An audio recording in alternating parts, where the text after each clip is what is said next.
তো তোমরাও যদি এরকম ছবি বানাতে চাও তাহলে ভিডিওটা শেষ অবধি দেখো। তো প্রথমে আমরা এই গ্রোক বলে একটা অ্যাপ আছে, এই অ্যাপটাকে ডাউনলোড করে নিয়ে ওপেন করে নিচ্ছি।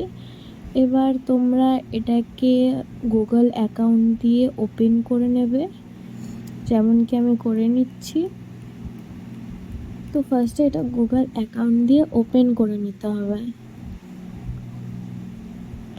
তারপরে এখানে যে প্লাস অপশানটা আছে এখানে গিয়ে ক্লিক করে ফটোসে ক্লিক করতে হবে।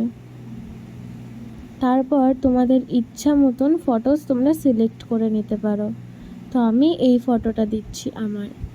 এবার এইখানে একটা লেখা আছে, এই লেখাটা লিখতে হবে, আমি সেটা তোমাদের কমেন্ট বক্সে দিয়ে দেবো। দিয়ে ওখানে সেন্ড করলেই এখানে লোডিং হবে।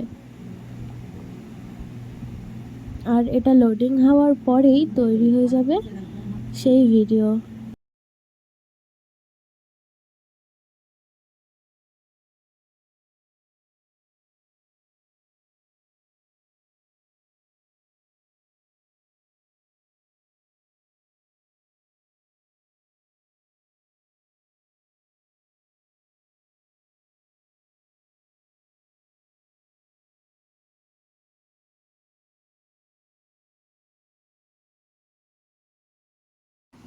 তো এখন দেখো আস্তে আস্তে ফটোটা লোডিং হবে। তো এভাবেই চলে আসবে পুরো ফটোটা।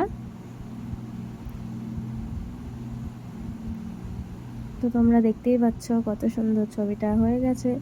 এবার এখান দিয়ে তোমরা স্ক্রিনশটও মেরে নিতে পারো, অথবা তোমরা এখানে সেভও করে নিতে পারো। যেমন আমি এখন ছবিটাকে স্ক্রিনশট মেরে নিয়েছি, আর এখানে 3 ডট অপশানে ক্লিক করে ওখান থেকে সেভও করা যায়। তো ভিডিওটা যদি ভালো লেগে থাকে লাইক, কমেন্ট, শেয়ার আর সাবস্ক্রাইব করে দেবে। বাই।